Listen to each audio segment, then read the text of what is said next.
ఇలా చూసారా, ప్రపంచంలోనే ఇలాంటిది ఎక్కడా లేదు. మీరు కూడా దీన్ని ప్రయత్నించండి. నేను దేని గురించి మాట్లాడుతున్నాను ఇప్పుడు? నేను చెప్పేది జాగ్రత్తగా వినండి. మేబల్, మేము ఏదో ఒకటి చేసే లోపు మాకు లొంగిపో. ఖచ్చితంగా ఏదో ఒక దారి ఉండాలి. నేను వెళ్ళి లొంగిపోతాను. ఏంటి మేబల్, నువ్వు అసలు ఏం మాట్లాడుతున్నావు? నన్ను నమ్ము. ఏంటి డిప్పర్, ఈ ఒక్కసారికి అంతా నాకు వదిలేయ్. సరే జెఫ్, నేను మీకు సాయం చేస్తాను. సాధించాను. మీ అందరికి కృతజ్ఞతలు. ఇంత దూరం వచ్చి నాకు సాయం చేసినందుకు మీ మేల్ని నేను ఎప్పటికీ మర్చిపోను.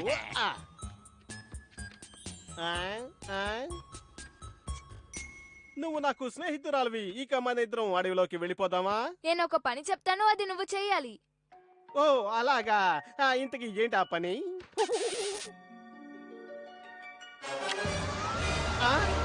వద్దు, అలా చేయకు. వద్దు, నువ్వు అలా చేయకు.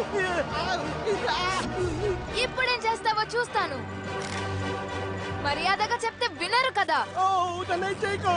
ఇక ఇది మా అన్నయ్యని కష్టపెట్టినందుకు.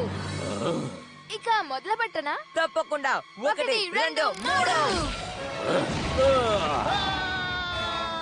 మిమ్మల్ని నేను వదిలిపెట్టను. ఇప్పుడు ఏం చేయాలి? ఎవరు చెప్తారు? నా బాధ్యత అయిపోయింది. ఇది చాలా ఇంకేమైనా కావాలా?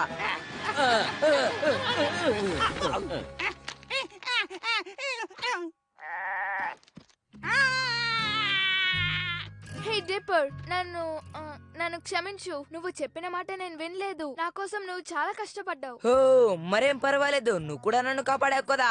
నా స్నేహితుడి విషయంలో ఇలా జరిగినందుకు నాకు చాలా బాధగా ఉంది. ఓ పర్వాలేదు, రెండో స్నేహితుడు మంచివాడయ్యుండొచ్చు.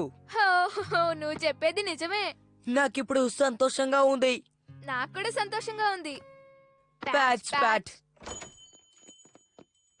ఏంటి, సరదాగా ఊరంతా తిరిగి వచ్చారా?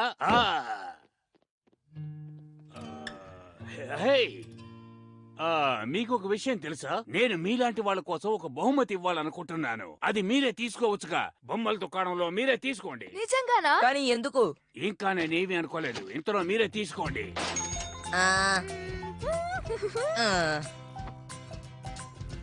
బానే ఉంది, నాకు బాగా నచ్చింది.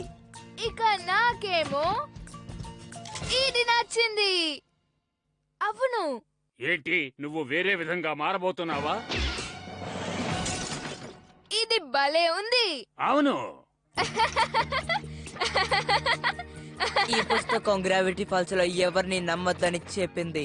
100 మంది ఎత్తు తక్కువ వాళ్ళు మన మీద దాడి చేస్తే మన వాళ్ళని తప్ప వేరే ఎవరిని నమ్మకూడదని తెలుసుకున్నాను. హే మేబల్, దీపాన్ని ఆర్పుతావా? ఆర్పేస్తానులే. ఎలా ఉంది? నాకు ఇది చాలా నచ్చింది. ఇక్కడ భయపడాల్సిన అవసరం లేదని నాకు తాత బాబాయ్ చెప్పారు. కానీ ఇక్కడ బయటపడని రహస్యాలు ఎన్నున్నాయో ఎవ్వరికీ తెలియదు.